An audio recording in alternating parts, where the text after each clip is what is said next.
there are many programming languages in the world. But unlike other programming languages, Python offers a solution to return multiple values from the function. In our last session, we wrote this program to accept length and breadth. We can similarly write a program to add two numbers. Write def, then the function name, add, which accept two values a and b. Then write c equal to a plus b like this, and finally return the variable c. Then call the function add with value 2 and 3. Print the variable sum. Run the code. Well, we got the output.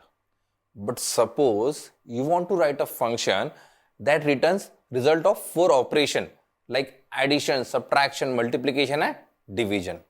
Hello everyone, welcome to Python session, and in this session we will study how to create a function that return multiple values.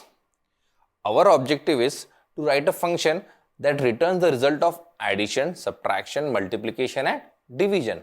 Define a function cal and pass the parameter a and b. Inside the indent of this function, we will calculate 4 results. That is ad equal to a plus b, then sb equal to a minus b, ml equal to a into b, and then dv equal to a by b. Now write a return statement and then all the 4 variables separated by commas. Well, our function returning 4 different values is ready. Let's write a program to call the function. Accept 2 input from the user, x and y. Convert them into an integer. Then write r1, r2, r3, r4 equal to cal and in bracket pass the parameters x and y. Then print the result r1, r2, r3 and r4. Now run the code. Well, we got the perfect output. Always remember, the input parameters and the output parameters are mapped.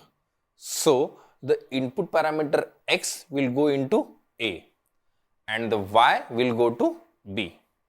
Similarly, output parameters are also mapped. Hence, the first parameter of the return will go to r1. That is the first value accepting the return parameter. I hope you understood how to call the function and how to pass and return multiple parameters. Listen, you can convert every program that you have learned till now into functions. There are many more things to be learned about functions in Python, but we'll study them when you move to the advanced Python course. For now, if you want to practice Python specific example, you can find them in this URL. Thanks.